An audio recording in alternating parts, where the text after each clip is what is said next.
Olá, primeiro ano, último assunto, então, do conteúdo do primeiro bimestre, tabela periódica, capítulo 3, a partir da página 25 da apostila capítulo 3, nós temos, então, o estudo da tabela periódica e propriedades periódicas. Então, a tabela periódica foi colocada a partir do século XIX por uns químicos para ter os elementos já descobertos na época de forma organizada quanto às suas semelhanças e diferenças. O primeiro modelo foi conhecido como modelo de Dohrberger, que é conhecido também pelo nome de Lei das Tríades. 3 elementos químicos que o elemento químico que se concentra no meio é colocado a partir das massas ponderais ou a média das massas de 2 elementos químicos. No caso ali é o cálcio e o bário dá a média ponderal do estrôncio, que é o elemento que fica no meio. Então, a partir de 3 elementos químicos, nós temos as leis das tríades. Segundo modelo, nós temos colocado pelo Hess, que também é o pai da fisicoquímica, que nós temos ali, então, 4 grupos intitulados pelos não metais, que hoje em dia têm nomes específicos para esses grupos.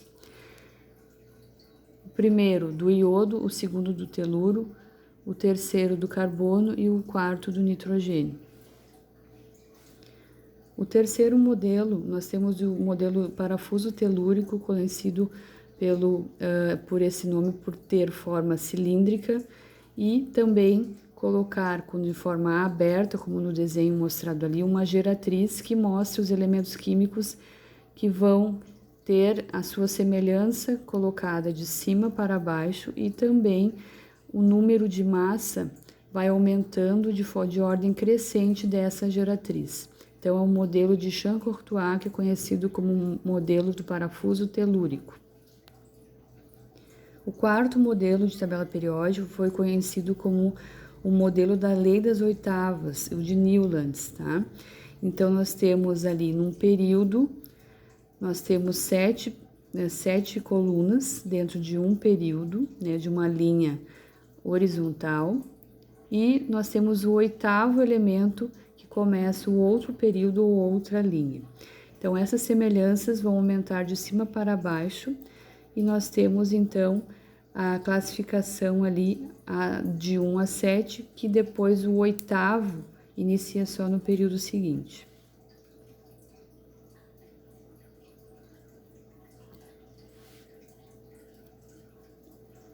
E a última, que é o que dá referência para a tabela periódica atual, é o modelo conhecido como o modelo de Dmitri Mendeleev, a tabela do modelo de Dmitri Mendeleev, ele que colocou os elementos em linhas verticais, grupos e famílias.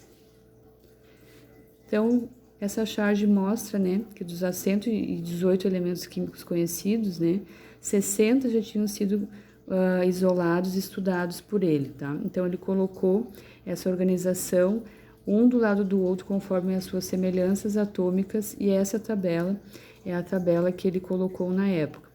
Então, a tabela periódica de Mendeleev, os espaços marcados representam elementos químicos que ainda não haviam sido descobertos, que na concepção dele ainda iam ser descobertos com certeza, tá?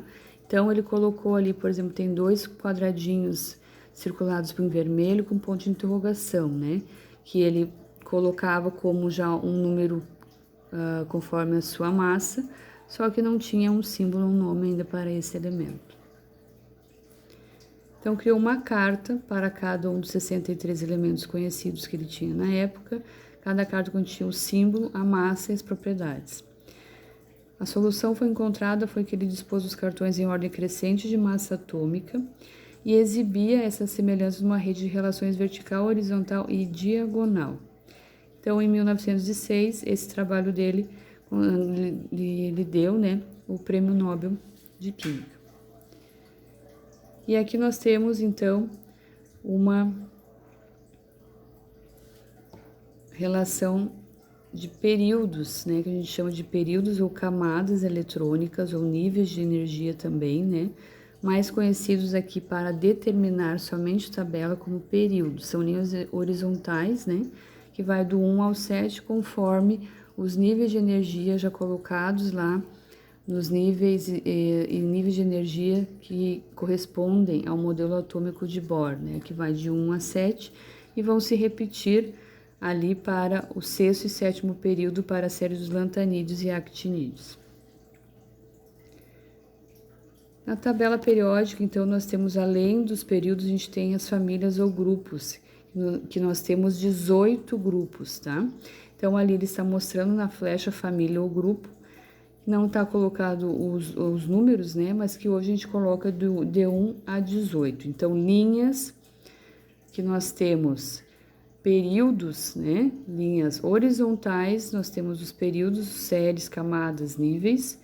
As famílias, grupos ou colunas, né? Nós temos na vertical. Então, aqui mostra direitinho, né? Uma tabela que tem somente o símbolo, o número atômico, e que mostra direitinho ali as famílias do 1 ao 18 que a gente mostra hoje em dia, e do 1 ao 7, né, que começa pelo hidrogênio e o hélio, e vai até o frâncio e o rádio lá, e os elementos sintetizados em laboratório, os elementos artificiais, tá?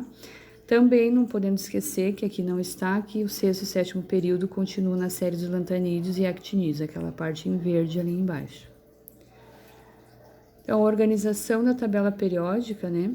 As famílias ou grupos, que ali ainda tinha sido colocado como família 1A ou 1, né? Todos os elementos apresentam um elétron na camada de valência.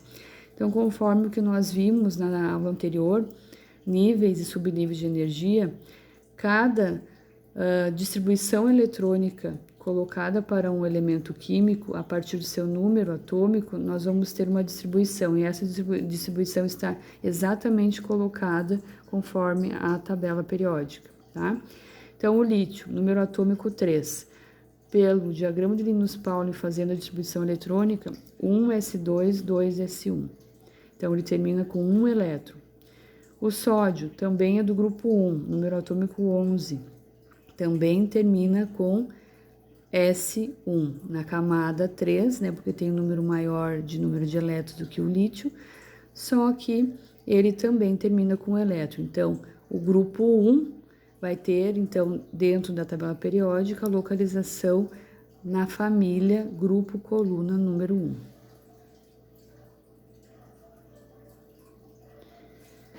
Então, existem atualmente duas maneiras de identificar as famílias ou grupos. A mais comum é indicar a família por um número romano. E essa era, na verdade, um pouquinho mais difícil de se colocar, né? Porque hoje em dia, o que vem nas tabelas atuais é mais a classificação numérica, do 1 ao 18. E aqui colocado o grupo, né? O número de valência, que é a quantidade de elétrons que cada família coloca-se, né, na última camada, ou camada de valência, que a gente chama também, a distribuição eletrônica conforme a camada de valência, tá? Então, nós temos ali no grupo 1, metais alcalinos, grupo 2, metais alcalinos terrosos, grupo 3, família do boro, grupo 4, família do carbono, 5, família do nitrogênio, 6, calcogênio, 7, halogênio e 8 gases nobres. Aqui não está a distribuição, nomes e também o número de valência para os elementos de transição, que vai do 3 ao 12, são os elementos aqueles bem no meio da tabela periódica. Eles não têm um número exato conforme a distribuição eletrônica na camada de valência, então eles não seguem essa regra. Percebam que cada grupo tem uma terminação conforme a sua distribuição eletrônica dos subníveis, né? O 1 sempre é S1, o 2 S2, 3 P1, o 4 P2, 5 P3, 6 P4, 7 P5 e o oitavo grupo, que é o grupo dos gases nobres, P6.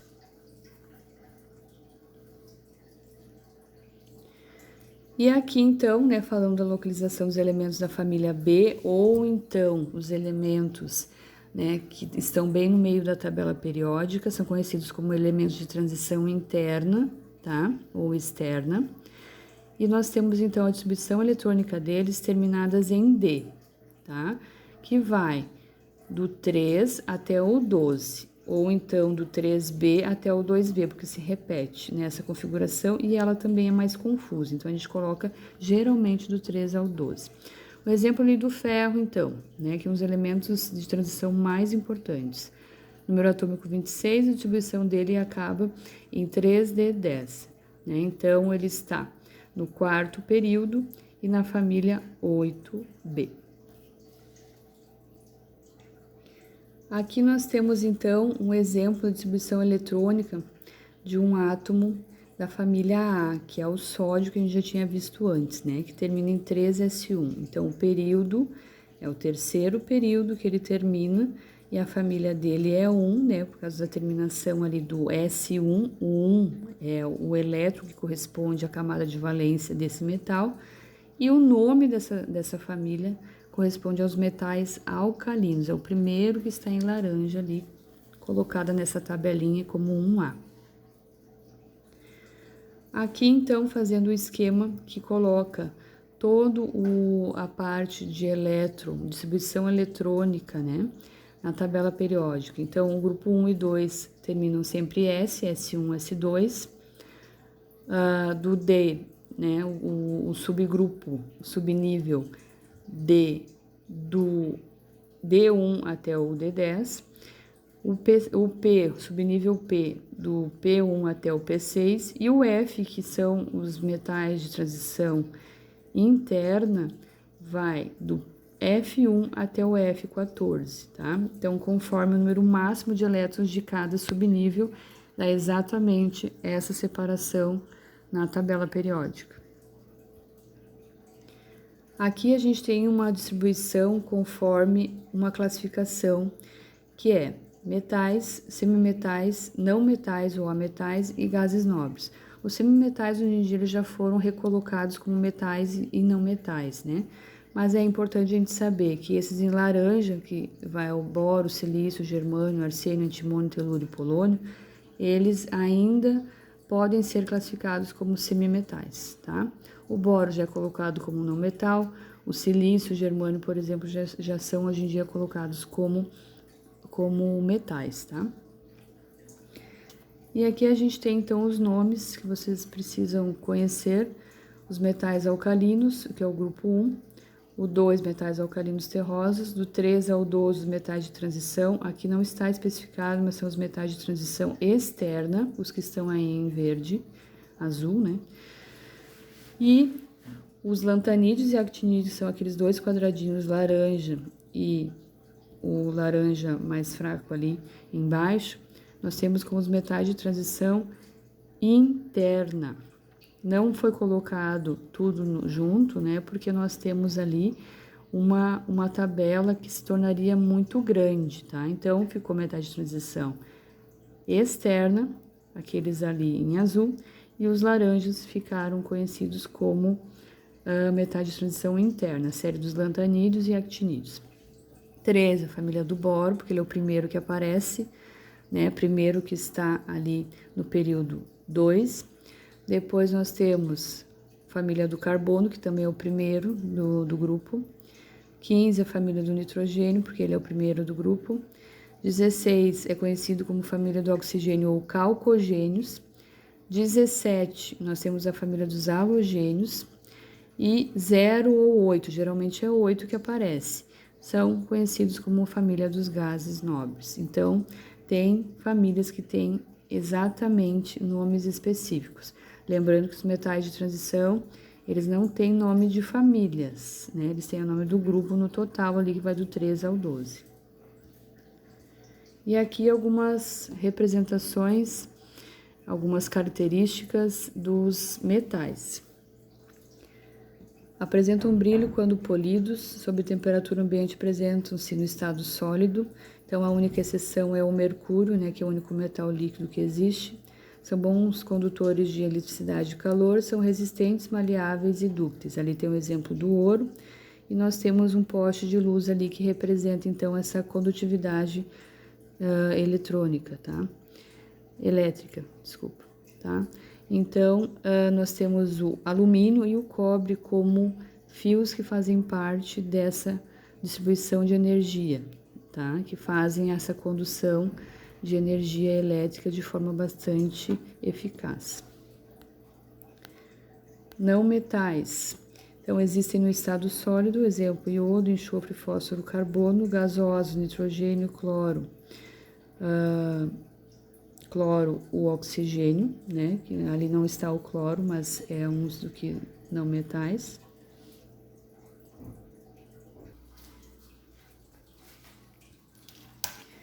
A exceção é o bromo é o único não metal líquido que existe na natureza. Então, eles têm as características contrárias dos metais. Eles não têm brilho, com exceção do iodo e do carbono, né, na forma diamante, que é um alótropo do carbono. Não conduzem muito bem a eletricidade e calor. E geralmente possuem mais de 4 elétrons na última camada eletrônica. Então, o exemplo aqui que a gente tem ali parece um cristal, mas é o enxofre. O enxofre na sua forma alotrópica chamado rômbico. Ali o lápis representa o carbono grafite, que é a forma mais comum que se apresenta o alótropo do carbono. E esse anel representa o carbono diamante, que também é uma das formas aí que nos dá um dos alótropos do carbono, que foi citado agora há pouco, né? Que são os únicos que apresentam brilho. Os semimetais, então, são ótimos condutores, né? De eletricidade, são bons alcaloides, né? Metalóides também, são muito utilizados dentro de aparelhos, de qualquer tipo de aparelho eletrônico, né? Na fabricação. Entre eles, né, está ali o estanho, por exemplo, né? Como um dos mais importantes dentro dessa fabricação dessas peças eletrônicas. Os gases nobres, então nós temos eles ali, né? Com propriedades parecidas, tirando o hélio. O neônio, o argônio, o criptônio, o xenônio e o radônio, né? Eles têm algumas características importantes, como essa luminosidade, né? Que eles emitem quando em estado, que eles estão no estado misturado com algum outro tipo de gás, né? Como, por exemplo, o mercúrio das lâmpadas incandescentes, das lâmpadas fluorescentes. Eles emitem essa luz branca, né? Então, quando eles misturados a algum outro tipo de gás, eles têm luzes características, principalmente o neônio. O neônio, ele tem essa característica de ter várias cores diferentes misturados a outros gases, ele nos dá vários tipos de cores diferentes, que vai do amarelo até o vermelho, com vários tipos de tom, tá? O xenônio também, a luz xenon é uma luz branca azulada bastante intensa, né? Então, eles colocam-se de forma bastante apropriada em relação à emissão de luz, né? Quanto a vários tipos de cores, principalmente o neônio.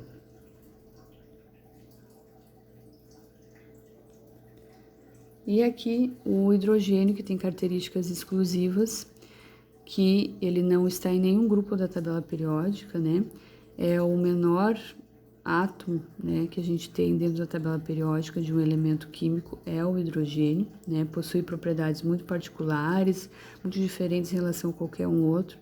Os exemplos aqui é utilizado como combustível de foguetes, né, pela NASA, e também antigamente era colocado no Zeppelin, né?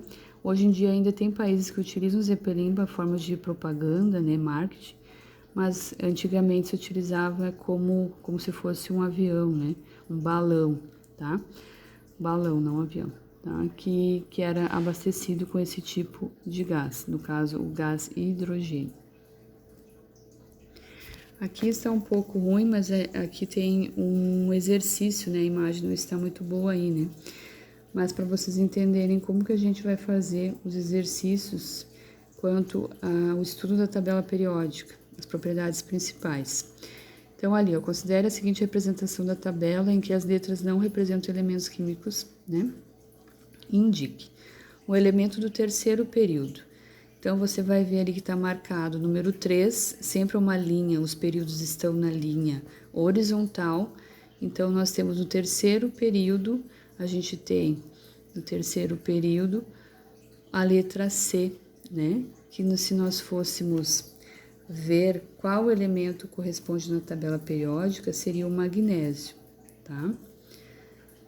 Depois, nós temos dois elementos no grupo 2. Então, lembrar que grupo, família, coluna é sempre na vertical. Então, a gente tem o C e o E. O metal alcalino, então, especificando grupos dos elementos. Então, a gente tem ali um elemento, né, seria o B, o A e o D também.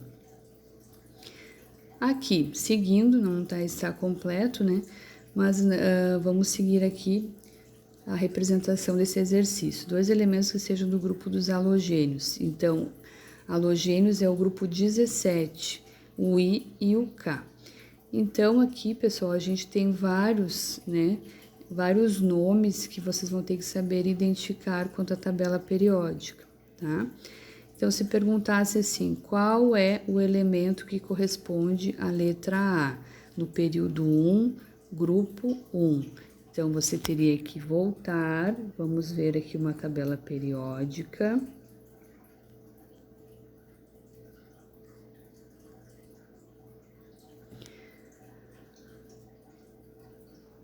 No grupo 1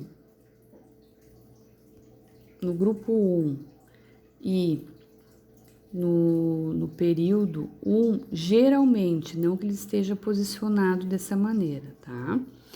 Porque geralmente o hidrogênio não está posicionado em cima do lítio, ele está no meio da tabela ou em cima do hélio.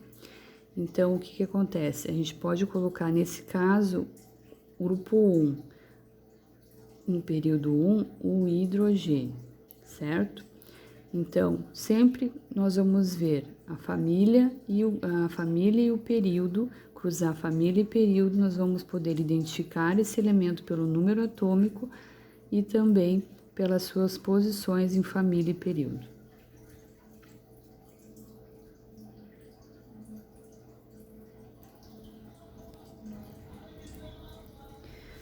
Voltando aqui então, os elementos, o halogênio que se situa no 5º período, ali na questão F. Então, nós teríamos que contar 1, 2, 3, 4, 5, nos dá a letra K.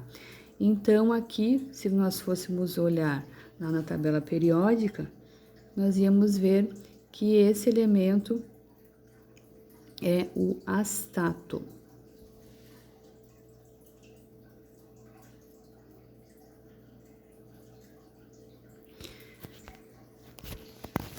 Então, cada letra aqui corresponde a um elemento químico, né? E assim como nós temos ali no 5º período o iodo, desculpa, não é o astato, tá? Nós temos a letra G como gasélio, depois o H como neônio e assim por diante. Então, nós teríamos que ter a tabela, né? Para verificar os nomes dos elementos, quanto aos seus grupos e quanto aos seus períodos. E a verificação também quanto ao número atômico, né, que é bastante comum a gente pedir ali.